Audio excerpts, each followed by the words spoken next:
الحمد للہ وحدہ والصلاة والسلام علی من لا نبی بعدہ فاعوذ باللہ من الشیطان الرجیم بسم اللہ الرحمن الرحیم قال اللہ سبحانہ وتعالی سابقوا الی مغفرۃ من ربکم وجنۃ عرضها كعرض السماء والارض اعدت للذین آمنوا باللہ ورسلہ ذالک فضل اللہ یؤتیہ من یشاء واللہ ذو الفضل العظیم۔ سورۃ الحدید آیت نمبر 21۔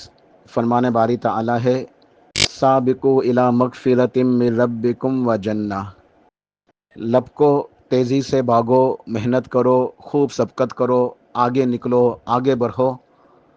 کس چیز کی طرف؟ اپنے رب کی مغفرت کی طرف، رب کی رضا کو، اس کی مغفرت کو، اس کی بخشش کو، اپنے گناہوں کو معاف کرانے کے لیے آگے بڑھو، سبقت کرو، محنت کرو، یعنی نیک اعمال کرو۔ لپک کے جاؤ، تیزی کے ساتھ جاؤ۔ وقت کم ہے تمہارے پاس، کبھی بھی موت کا فرشتہ آ سکتا ہے، مہلت ختم ہو سکتی ہے۔ جو زندگی رہ گئی ہے بھاگو، رب کی مغفرت کو حاصل کرنے کے لیے نیک اعمال کی طرف بھاگو اور رب کی مغفرت کی طرف لپکو، اس جنت کی طرف دوڑ لگاؤ جس کی چوڑائی زمین و آسمان کے برابر ہے۔ اعدت للذین آمنوا باللہ ورسلہ، اللہ نے یہ جنت تیار کی ہے ان لوگوں کے لیے جو ایمان لاتے ہیں، نیک اعمال کرتے ہیں، اللہ تعالیٰ کے اوپر، اس کے رسولوں کے اوپر ایمان لاتے ہیں، نیک اعمال کرتے ہیں۔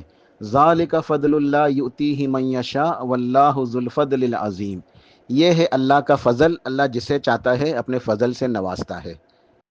کیا فضل ہے اللہ کا؟ اس بات کی توفیق ملنی کہ انسان ایمان لائے اور نیک اعمال کرے، اپنے رب کی مغفرت کو حاصل کرنے کے لیے کوششیں کرے، جنت کے حصول کے لیے کوششیں کرے، ان اعمال کی طرف لپکے، سبقت کرے، بھاگے، تیزی کے ساتھ محنت کرے، خوب جد و جہد کرے۔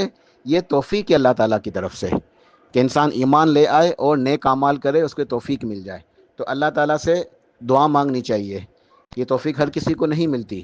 جو محنت کرے گا، جو لگن رکھے گا، جس کے دل میں طرف ہوگی، کوشش کرے گا، اللہ تعالیٰ سے مانگے گا بھی، دعا بھی کرے گا، کوشش بھی کرے گا، تو اللہ کی رحمتیں اس کو حاصل ہوں گی۔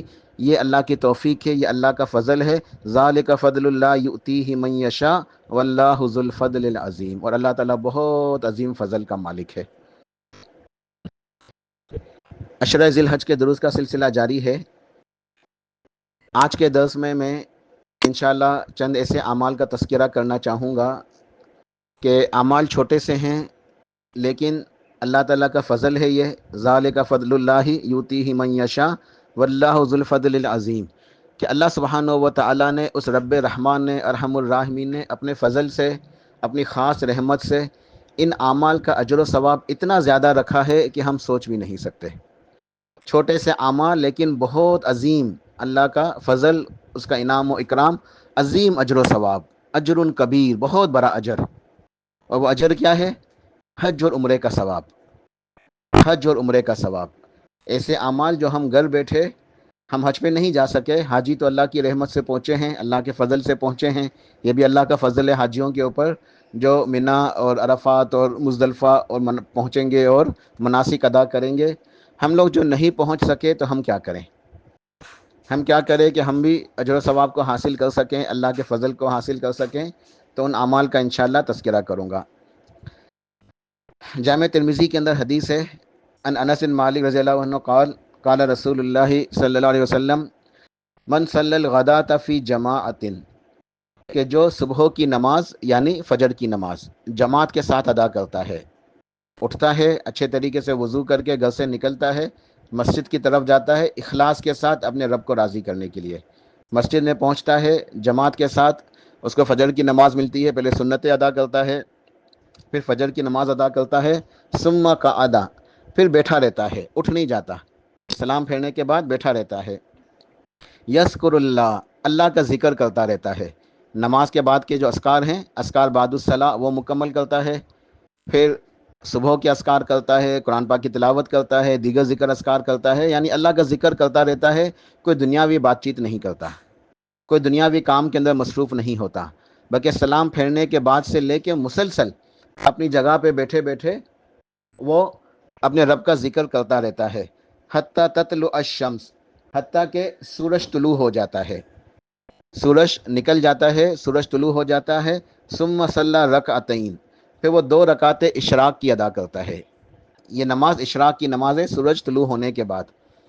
تو جو بندہ اپنے گھر سے نکلتا ہے، مسجد پہنچتا ہے، فجر کی نماز جماعت کے ساتھ ادا کرتا ہے اچھی طرح، پھر بیٹھا رہتا ہے، اٹھتا نہیں ہے اپنے مصلی سے، اپنی جگہ سے، کوئی دنیاوی کام نہیں کرتا، کسی سے گفتگو نہیں، کسی سے بات چیت نہیں، پوری توجہ کے ساتھ، گویا ابھی تک نماز ہی کی حالت میں ہے، اللہ کی عبادت کر رہا ہے، اتنے خشوع و خضوع کے ساتھ اپنے رب کا ذکر کرتا رہتا ہے، تو اللہ تعالیٰ کو اس کا یہ بیٹھنا، ایک تو نماز کے لیے آنا مسجد میں، نیند کی قربانی دے کے فجر کی نماز میں پہنچنا، پھر نماز ادا کرنی، اس کے بعد بیٹھے رہنا اور اللہ کا ذکر کرنا، یہ اعمال اللہ کو اتنے پسند آتے ہیں کہ جب وہ مزید انتظار کے بعد سورج طلوع ہو جاتا ہے اور وہ اشراق کی نماز ادا کر لیتا ہے، ارشاد فرمایا کانت لہو کا اجری حجتن و عمرتن تامتن تامتن تامہ، کہ اللہ سبحانہ و تعالیٰ اپنی رحمت سے اسے ایک مکمل حج اور عمرہ، حج اور عمرہ دونوں کا ثواب مکمل مکمل مکمل عطا فرما دیتا ہے۔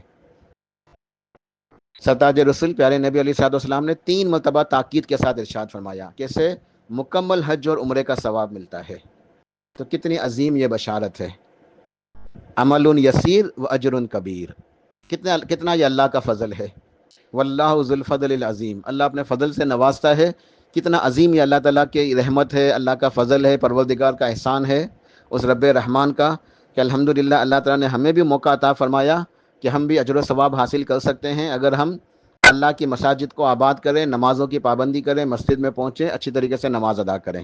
تو یہ فجر کی نماز ادا کرنے کے بعد پھر اشراق کی نماز ادا کرنا اور اس دوران میں بیٹھے رہنا، اللہ کا ذکر کرتے رہنا، مکمل حج عمرے کا ثواب ملتا ہے۔ یہ ترمذی کی روایت ہے جو صحیح حدیث ہے۔ اس کے بعد ایک اور روایت ہے، امام طبرانی رحمہ اللہ اور امام احمد بن حنبل رحمہ اللہ نے روایت نقل کی ہے، ان ابی امامہ رضی اللہ عنہ قال قال رسول اللہ صلی اللہ علیہ وسلم من مشى الى صلاۃ مکتوبۃ فی الجماعۃ فہی کحجہ، کہ جو مسجد کی طرف چلتا ہے، جو قدم اٹھاتا ہے، جاتا ہے نماز کے لیے، کس کے لیے؟ فرض نماز کی ادائیگی کے لیے، گھر سے نکلتا ہے اور اچھے طریقے سے وضو کر کے طہارت کے ساتھ اہتمام کر کے نکلتا ہے اپنے گھر سے کہ اللہ کی مسجد میں جائے گا اور فرض نماز ادا کرے گا، وہ ایسا ہے گویا وہ حج کے لیے جا رہا ہے، وہ گویا حج ادا کرنے کے لیے جا رہا ہے، اس کا اجر و ثواب ایسا ہے گویا حج کا اجر و ثواب۔ ومن مشى الى صلاۃ تطوع فهي كعمرۃ تامہ، اور جو نکلتا ہے اپنے گھر سے اور چلتا ہے کسی نفل نماز کی ادائیگی کے لیے اللہ کے گھر کی طرف، مسجد کی طرف، تو گویا اسے عمرے کا اجر و ثواب حاصل ہو رہا ہے، وہ عمرے کے لیے نکلا ہے۔ کتنی عظیم اللہ تعالیٰ کی یہ رحمت ہے، کتنا عظیم اللہ کا فضل ہے کہ الحمدللہ انسان اللہ کے گھر کی طرف جاتا ہے تو اللہ تعالیٰ اسے حج اور عمرے کا ثواب عطا فرماتا ہے جب وہ بندہ نماز کی ادائیگی کے لیے نکلتا ہے۔ ابو داؤد کے اندر ایک اور روایت ہے، وہ بھی اسی مفہوم کی ہے، اس میں ذرا اور وضاحت کے ساتھ ہے اس طریقے سے کہ ان ابی امامہ رضی اللہ عنہ قال قال رسول اللہ صلی اللہ علیہ وسلم من خرج من بیتہ مطہرا، جو اپنے گھر سے نکلا وضو کر کے، اچھی طرح سنت کے مطابق وضو کر کے طہارت کی حالت میں گھر سے نکلا، الی صلاۃ مکتوبۃ فاجرہ کاجر الحاج المحرم، کہ وہ اپنے گھر سے نکلا ہے نماز کی ادائیگی کے لیے، کون سی نماز؟ فرض نماز، فجر ظہر عصر مغرب عشاء، یہ فرض نمازوں کی ادائیگی کے لیے اپنے گھر سے وضو کی حالت میں نکلا ہے اللہ کے گھر کی طرف، مسجد کی طرف کہ فرض نماز ادا کرے، تو وہ ایسا ہے گویا اس نے احرام پہن کے حج کی طرف چلا ہے وہ۔ ومن خرج الی تسبیح الضحیٰ لا ینصبہ الا ایاہ فاجرہ کاجر المعتمر، اور جو نکلا ہے صلاۃ الضحیٰ چاشت کی نماز کی ادائیگی کے لیے، جس نے تکلیف اٹھائی، اس کا مقصد کچھ اور نہیں تھا کہ رب راضی ہو جائے، گھر سے نکلنا طہارت کے ساتھ وضو کر کے مسجد کی طرف چل کے جانا، اس میں جو تکلیف ہوتی ہے تو اس کا مقصد صرف اتنا ہے کہ میرا رب مجھ سے راضی ہو جائے، رب کی عبادت کے لیے، رب کو خوش کرنے کے لیے اپنے گھر سے نکلا، تکلیف اٹھا کے چلتے ہوئے جاتا ہے مسجد کی طرف کہ مسجد میں پہنچے صلاۃ الضحیٰ یا چاشت کی نماز ادا کرے، تو وہ ایسا ہے جیسے وہ عمرے کے لیے نکلا، احرام پہن کے اسے عمرے کا ثواب مل رہا ہے۔ تو یہ بڑی عظیم بشارتیں ہیں، تو ان دنوں کے اندر کثرت سے ہمیں جو ہے مساجد کی طرف چل کے جانا چاہیے تاکہ ہم ان اجر و ثواب کو حاصل کر سکے، ہمیں حج اور عمرے کا ثواب مل سکے۔ اگلی حدیث ہے، یہ بھی امام طبرانی رحمہ اللہ نے اپنے معجم کے اندر نقل کی ہے، اور امام منذری نے اپنی کتاب ترغیب و ترہیب کے اندر نقل کی ہے۔ ان ابی امامہ رضی اللہ عنہ قال قال رسول اللہ صلی اللہ علیہ وسلم من غدا الى المسجد لا يريد الا ان يتعلم خيرا او يعلمه كان له كاجر حاج تامۃ حجته، کہ جو بندہ مسجد کی طرف نکلتا ہے، چلتا ہے، اس کا مقصد صرف اتنا ہے کہ اللہ کے گھر میں پہنچے، مسجد میں اللہ کی عبادت کرے اور کوئی خیر کی بات سیکھے یا سکھائے، کوئی درس سنے، کوئی نصیحت سنے، درس و تدریس، تعلیم، قرآن پاک کی تعلیم، احادیث کی تعلیم، وہ علم حاصل کرنے کے لیے مسجد کی طرف چلا ہے، وہ علم حاصل کرنے کے لیے مسجد کی طرف چلتا ہے، مسجد پہنچتا ہے، قرآن پاک کا علم حاصل کرتا ہے، احادیث کا علم حاصل کرتا ہے، درس و تدریس وغیرہ، تعلیم و تعلم اس میں مصروف ہے، تو وہ بھی اس کا اجر ایسا ہے گویا کہ حج کرنے والے کا اجر، جو حج بیت اللہ کے لیے نکلا ہے، حاجی مناسک ادا کر رہا ہے، جو اسے اجر و ثواب حاصل ہوتا ہے۔ اجر و ثواب اللہ پاک اپنی رحمت سے اس شخص کو بھی عطا فرما دیتے ہیں جو اللہ کے گھر میں مسجد میں آتا ہے علم کو، دین کے علم کو حاصل کرنے کے لیے، کوئی خیر کی، کوئی بلائی کی بات کو سیکھنے کے لیے۔ امام بخاری رحم اللہ صحیح بخاری کے اندر روایت نقل فرماتے ہیں، ان ابی ہریرہ رضی اللہ عنہ قال قال رسول اللہ صلی اللہ علیہ وسلم جاء الفقراء الى النبی صلی اللہ علیہ وسلم فقالوا، حضرت ابو ہریرہ رضی اللہ تعالیٰ عنہ ارشاد فرماتے ہیں کہ کچھ غریب صحابہ وہ تشریف لاتے ہیں سرتاج رسول نبی علیہ الصلوۃ والسلام کے پاس اور آ کے عرض کرتے ہیں۔ یہ صحابہ کون ہیں؟ جن کے پاس پیسے نہیں ہیں، غریب ہیں۔ غریب صحابہ آ کے نبی علیہ الصلوۃ والسلام کے پاس آ کے عرض کرتے ہیں، کہتے ہیں ذهب اہل الدثور من اموالی بالدرجات العلا و نعیم المقیم، کہ وہ آ کے ایک عرض کرتے ہیں کہ یا رسول اللہ صلی اللہ علیہ وسلم، ہمارے جو یہ بھائی ہیں جنہیں اللہ تعالیٰ نے اپنے فضل سے نوازا ہے، یعنی جو امیر ہیں، جن کے پاس پیسے موجود ہیں، یہ اپنے مالوں کی وجہ سے اونچے درجات کو، درجات العلا، بلند درجات کو، و نعیم المقیم، اور جنت کی نعمتوں کو جو ہے وہ پا لیتے ہیں، یعنی اونچے درجات جنت میں حاصل کر لیتے ہیں اپنے مال کو خرچ کر کے۔ آ کے عرض کرتے ہیں کہ وہ ہمارے یہ بھائی دیگر جو صحابہ ہیں جن کے پاس اللہ کے فضل سے مال موجود ہے، تو ان اپنے اموال کی وجہ سے یہ اونچے درجات کو پا لیتے ہیں اور جنت کی نعمتوں کو حاصل کر لیتے ہیں۔ وہ کیا کرتے ہیں؟ ارشاد فرمایا یصلون کما نصلی، وہ نمازیں ادا کرتے ہیں جیسے ہم بھی نماز ادا کرتے ہیں، تو گویا نماز ادا کرنے میں تو ہم ان کے ساتھ ہیں، کہ وہ نماز ادا کرتے ہیں تو ہم بھی نماز ادا کر لیتے ہیں۔ وہ یصومون کما نصوم، روزے وہ بھی رکھتے ہیں تو ہم بھی رکھ لیتے ہیں۔ وَلَهُمْ فَضْلٌ مِّنْ أَمْوَالِ يَحُجُّونَ بِهَا وَيَعْتَمِرُونَ، مگر ان کے پاس ایک فضل اور اضافی ہے، اللہ تعالیٰ کی طرف سے ان کو ایک اور فضل ملا ہوا ہے، وہ یہ ہے کہ ان کے پاس مال موجود ہے، ہمارے پاس نہیں ہے، تو اپنے اموال سے وہ حج ادا کرتے ہیں اور عمرے کرتے ہیں۔ وہ حج اور عمرے کے لیے جاتے ہیں جو ہمارے پاس پیسے نہ ہونے کی وجہ سے ہم نہیں جا پاتے۔ نمازیں تو وہ ادا کرتے تو ہم بھی ادا کر لیتے ہیں، روزے وہ رکھتے ہیں ہم بھی رکھتے ہیں، لیکن ان کے پاس پیسے ہیں، وہ حج عمرہ کرتے ہیں، ہم حج عمرہ نہیں کر سکتے۔ وَيُجَاهِدُونَ وَيَتَصَدَّقُونَ، وہ جہاد بھی کرتے ہیں، ان کے پاس پیسے ہیں، اللہ کے راستے میں پیسہ خرچ کرتے ہیں جہاد کے لیے بھی، اور صدقہ خیرات بھی کرتے ہیں۔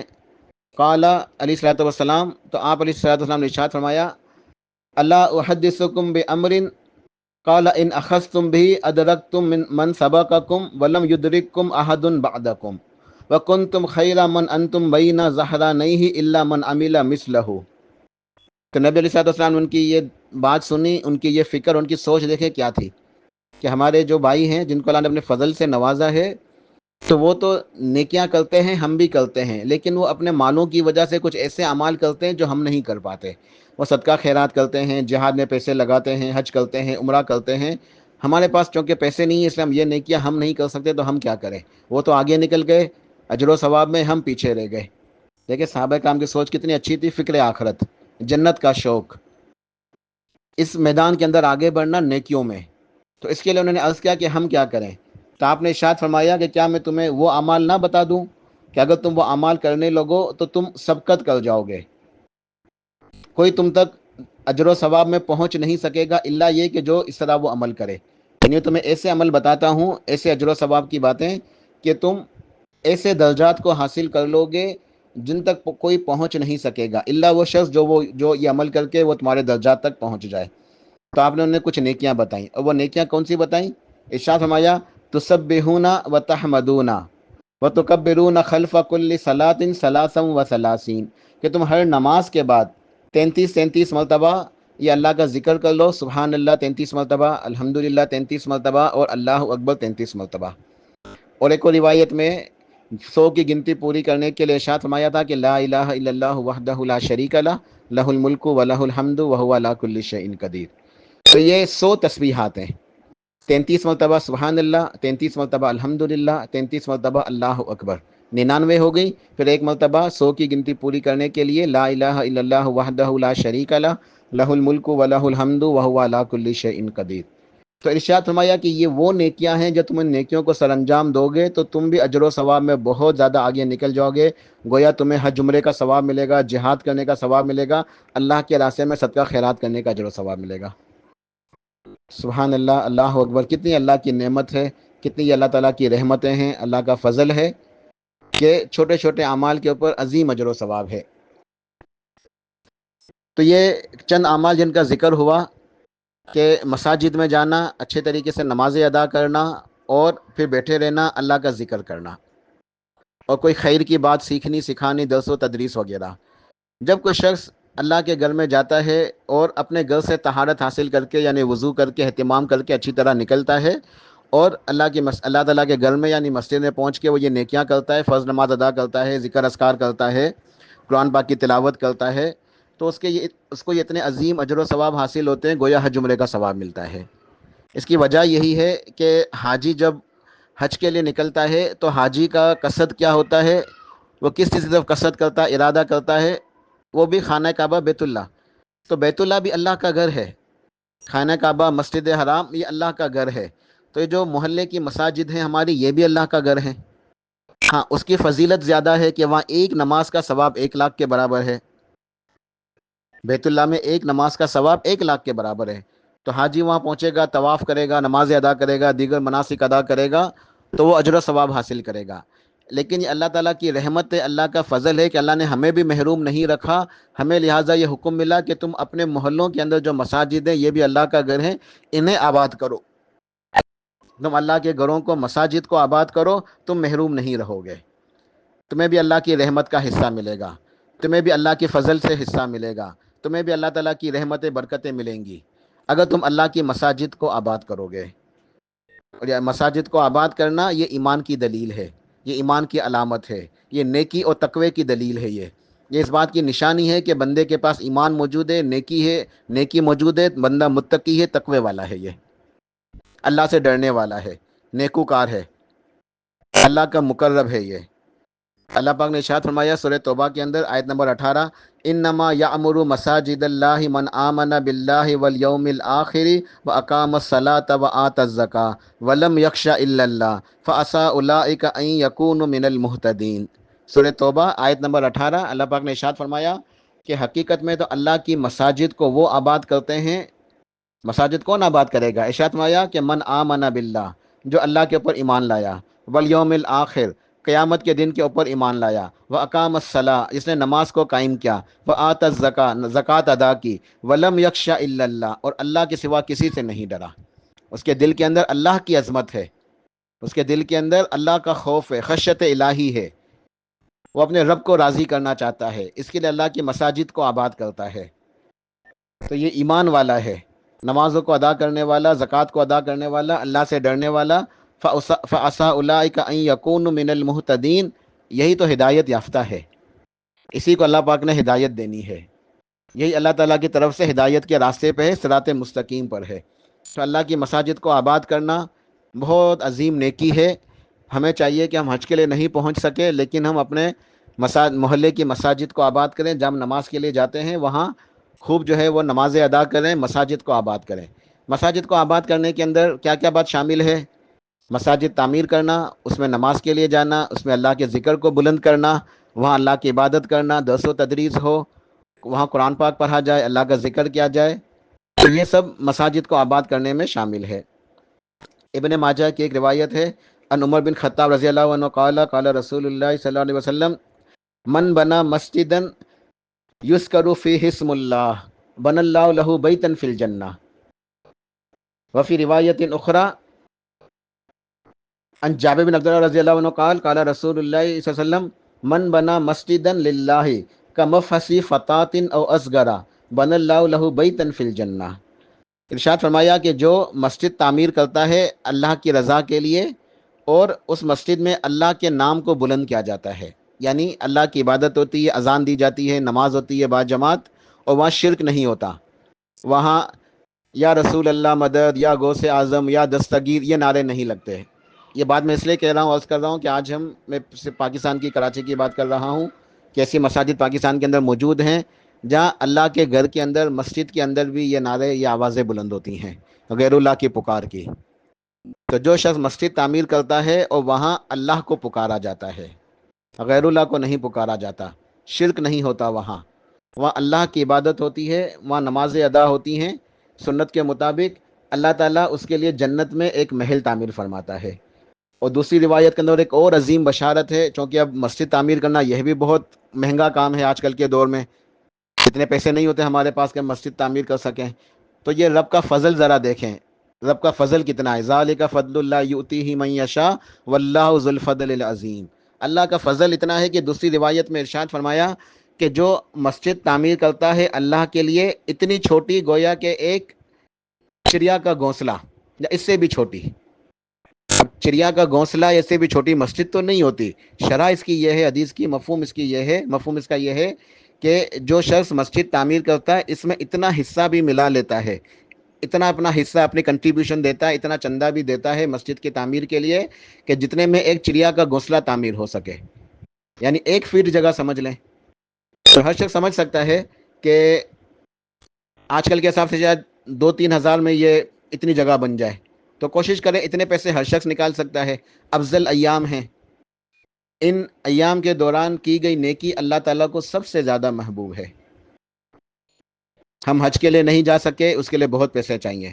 ہم اللہ کی رضا کے لیے کوشش کریں، 4-5 ہزار روپے نکال دیں، وہ نہیں، کم سے کم 2-3 ہزار، 2 ہزار تو کم سے کم، یعنی اتنی جگہ بھی اگر مسجد کی تعمیر میں لگا دیں، ہم کہیں بھی مسجد بن رہی ہے، اپنا اتنا حصہ ملا لیں کہ 1 فٹ کی جگہ یا ایک چڑیا کے گھونسلے کے برابر جگہ بھی اگر ہم بنا لیں، اللہ کی رحمت سے اللہ تعالیٰ قبول فرما لے. اس کے بدلے میں اللہ ہمیں کیا عطا فرمائے گا؟ جنت میں اتنی ہی جگہ ملے گی گھونسلے کے برابر؟ نہیں. وہ رب رحمان ہے، وہ شکور ہے، وہ فضل عظیم کا مالک ہے. وہ ہمارے اس نیکی کے، چھوٹی سی نیکی کے، اتنی جگہ بنا لی مسجد میں، اتنا حصہ ملا دیا کہ جسے گویا ایک چڑیا کا گھونسلہ بن سکے. لیکن وہ رب اتنی قدر کرنے والا ہے، جنت میں عظیم الشان محل عطا فرما دے گا جس کی لمبائی چوڑائی ہم سوچ بھی نہیں سکتے. تا حد نگاہ، تا حد نگاہ لمبائی اور چوڑائی، اور جو اس کے اندر نعمتیں ہوں گی وہ ہمارے تصور میں نہیں آ سکتی ہیں. تو یہ اللہ کا فضل ہے، جس کے بعد جتنے پیسے ہیں اللہ کے راستے میں خرچ کرے. جتنے زیادہ خرچ کرے گا اخلاص کے ساتھ، اتنا زیادہ اس کو اجر و ثواب ملے گا. پوری مسجد بنا لے تو الحمدللہ ثم الحمدللہ، نہ بنا سکے تو کچھ حصہ ہی ملا دیں، جتنا چاہے حصہ ملا دیں ہم، کم سے کم بھی، تو انشاءاللہ اللہ تعالیٰ اس کے بدلے میں ہمارے لیے جنت میں ایک محل تعمیر فرمائے گا.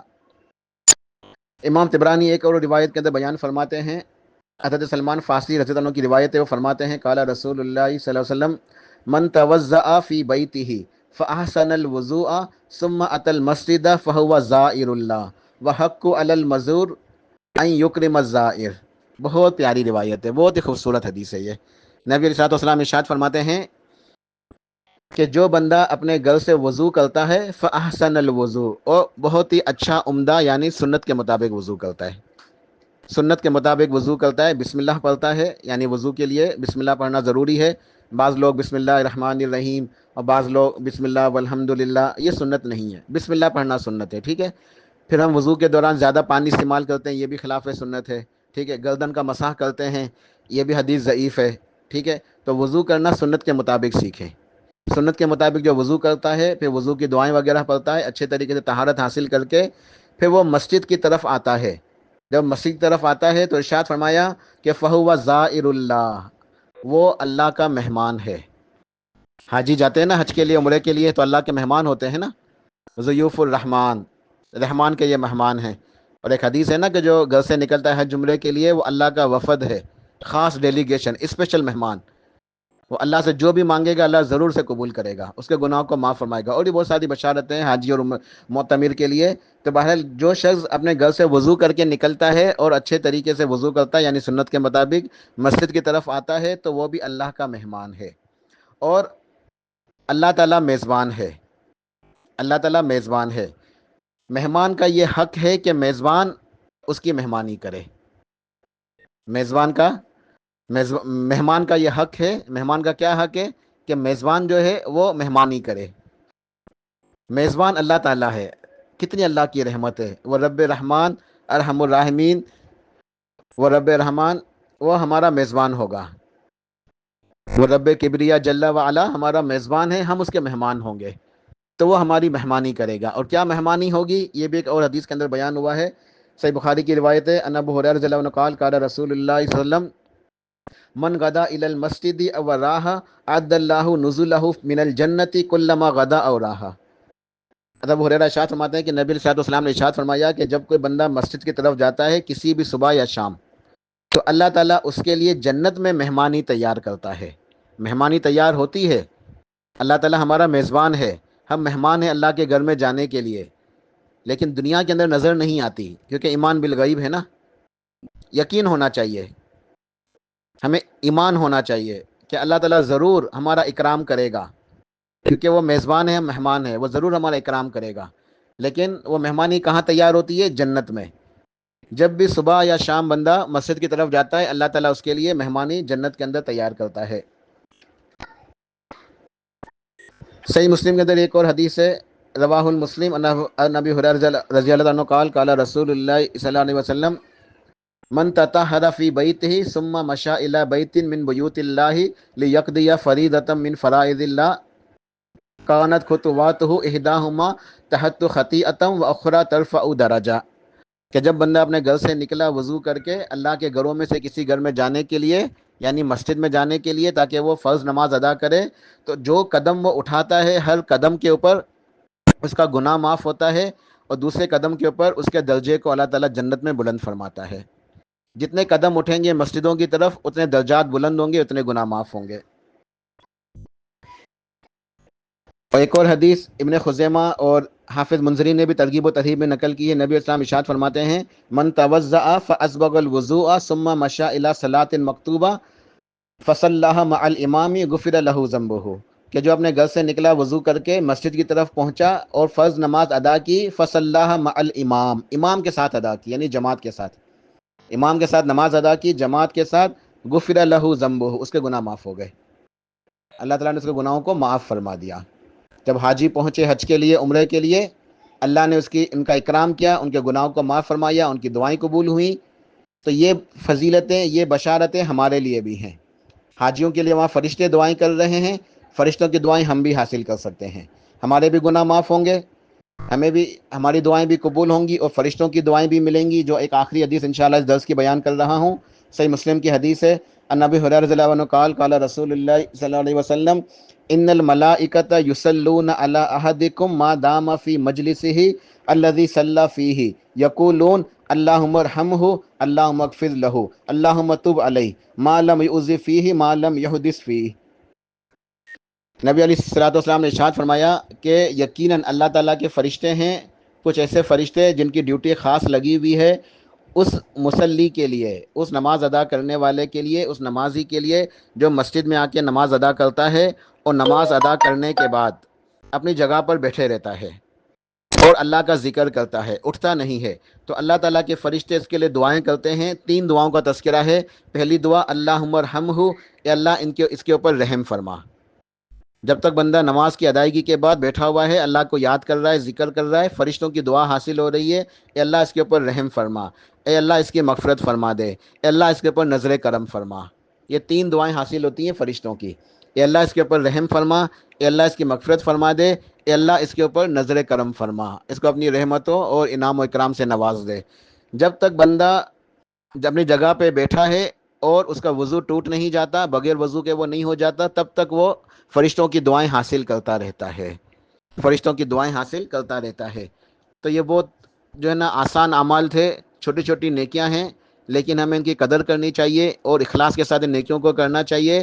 عمل یسیر ہیں مگر اجر کبیر، بہت عظیم اجر و ثواب ہے ان کے لیے، تو بڑے افضل دن ہیں۔ ان دنوں میں ہمیں کثرت سے نیک اعمال کرنے ہیں، تو ہم اللہ کی مسجدوں کو آباد کریں، پانچوں نمازوں میں مسجدوں میں آئیں، مسجدوں میں جائیں، اچھے طریقے سے نمازیں ادا کریں، سنتیں بھی نوافل بھی، ذکر اذکار کریں، نماز کے بعد کے اذکار کریں، قرآن پاک کی تلاوت کریں، مسجدوں کے اندر دعائیں کریں، تاکہ ہم فرشتوں کی دعائیں بھی حاصل ہوں، ہماری دعائیں بھی قبول ہوں، اللہ کی رحمت برکتیں بھی ملے، ہمارے گناہ بھی معاف ہوں، اور ساتھ ساتھ حج عمرے کا ثواب بھی ملے۔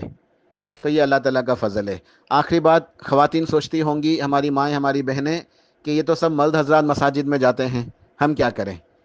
تو ذالک فضل اللہ یؤتیہ من یشاء واللہ ذو الفضل العظیم۔ مایوس نہیں ہونا، اللہ کے پاس کمی نہیں ہے، اس کے خزانوں میں کوئی کمی نہیں ہے۔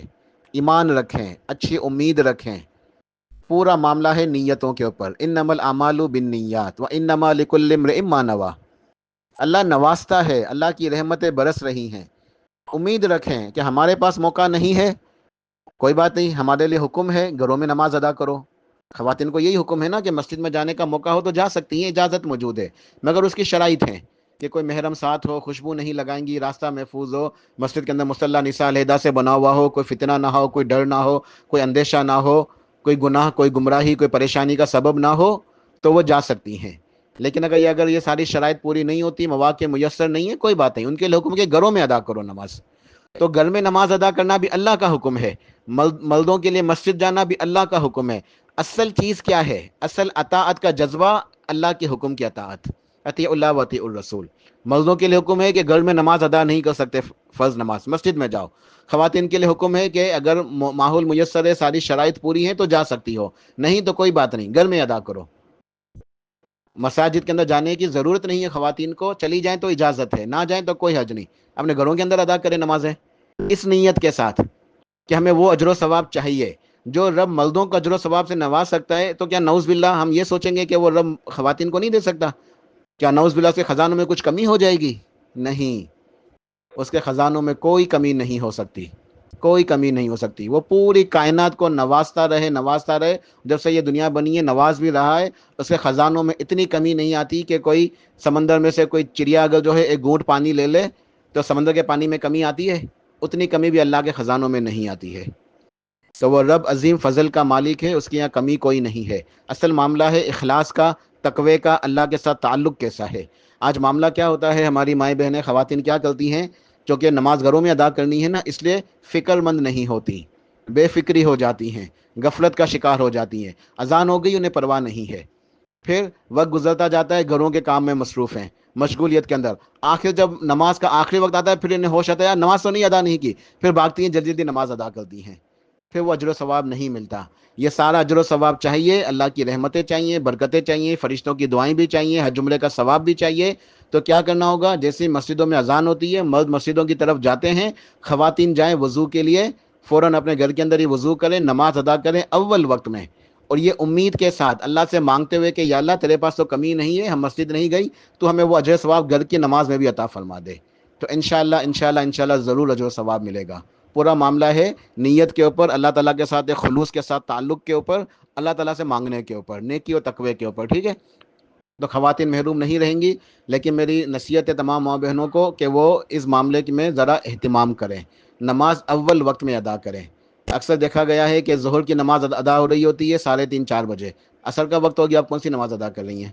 عصر کی نماز ادا کر رہی ہیں مغرب کے قریب، ظہر کی نماز عصر کے قریب، عشاء کی نماز رات کو 12 بجے، کوئی 1 بجے، گھر کے سارے کام ختم ہو گئے، اور کام تو کبھی گھروں کے ختم ہوتے بھی نہیں ہیں، کام ہمیشہ نکلتے رہتے ہیں، لیکن نمازیں، ہاں کام یہ کر لوں، یہ مسئلہ کر لوں، یہ بچوں کو کھانا دے دوں، یہ برتن دھو لوں، یہ کام کر لوں، یہ صفائیاں کر لوں، نہیں، نماز کو اہمیت دیں، نماز کو اہمیت دیں، فرض نماز، چلے سنتیں ذکر اذکار بعد میں کر لیں، کوئی حرج نہیں ہے، گھر کے کام بھی ضروری ہیں، لیکن فرض نماز کم سے کم وہ اپنے اول وقت میں ادا کر لیں، باقی بعد میں تاخیر کر لیں تو کوئی گناہ نہیں ہے، لیکن فرض نماز انشاءاللہ اول وقت میں ادا کریں، اللہ کی عبادت کریں، اللہ سے مانگیں، ضرور اجر و ثواب انشاءاللہ حاصل ہوگا۔ اللہ پاک توفیق عطا فرمائے۔ سبحان ربک رب العزت عما یصفون وسلام علی المرسلین والحمد للہ رب العالمین۔